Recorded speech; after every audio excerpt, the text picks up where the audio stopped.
Hello guys! To this video, gusto ko lang i-share sa inyo yung hot cake recipe ko. So, una-una, maglalagay po ako ng tubig. Tapos, isusunod ko po yung fresh milk. Kung wala po kayong fresh milk, pwede po kayo gumamit ng evaporated milk.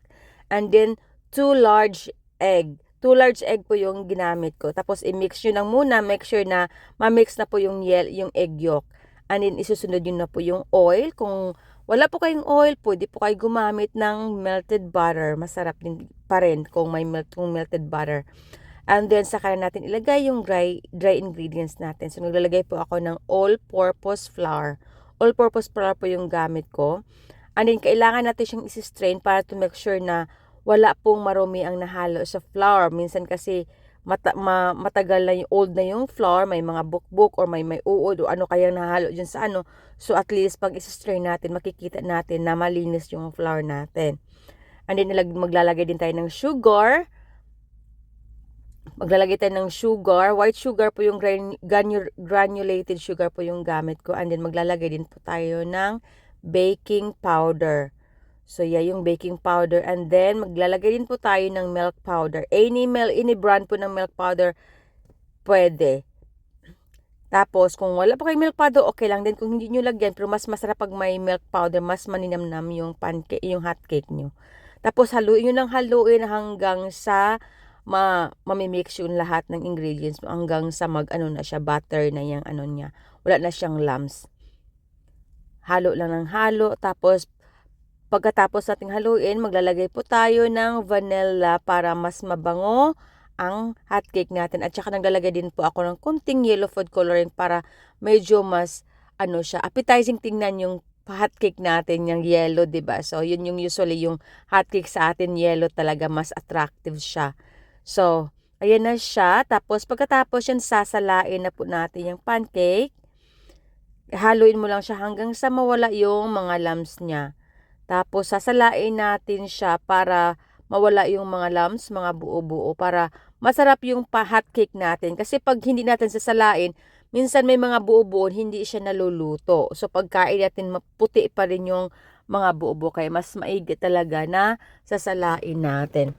Alam mo kasi nyo guys, nagawa ko ng pancake na ang hot cake na ito kasi gustong-gusto to ng mga anak ko.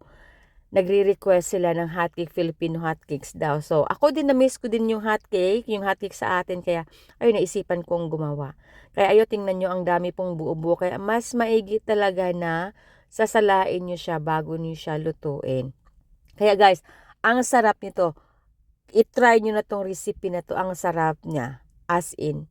Hindi kayo magsisisi sa recipe na masarap siya pang merienda para sa mga bata. Ako usually ginagawa ko sa tanghali after school. Merienda ng mga anak ko.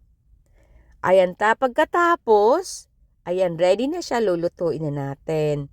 Ngayon, magpapainit tayo ng pan. Kung mayroon po kayong non-stick pan, kagaya niyang gamit ko is non-stick po siya, pwede na rin po kayong hindi maglagay ng oil or butter. Pero ako nilagay ko lang ng kunting butter para hindi siya dry. Sa umpisa lang, sa first hot cake lang. Kung wala po kayong butter, pwede oil, pwede siya, walang problema. Kaya, yun, naglalagay ako sa umpisa lang.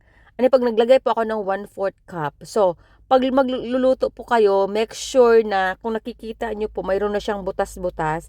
Yan, pag butas-butas siya yung lahat sa taas, pwede nyo siya baliktarin. Pag hindi pa siya butas-butas, huwag nyo siyang baliktarin kasi messy siya. Ibig sabihin, hindi pa siya luto. Kaya ganyan lang siya. O tingnan nyo guys, ang ganda niya. Ang fluffy niya, ang lambot niya, ang sarap niya. I-try nyo po to.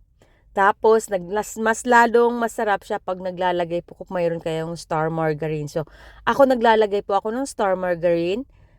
Pero kung wala po kayong star margarine, pwede kayo maglagay ng butter. Pero ang star margarine, mabango siya. Kaya, at saka yan yung sa atin, diba, na-miss ko lang. Yung sa atin, na naglalagay ng star margarine, tapos maglalagay ng sugar. O, diba, ang sarap pag may sugar. Naalala ko yung childhood ko sa school dati. Tapos, ilulukutin nyo lang yan, iro-roll nyo, and then, tadan! Ang sarap na. Na-miss ko yung childhood ko. At saka, ang lambot. Kaya, guys, try nyo na. Thank you for watching. Bye!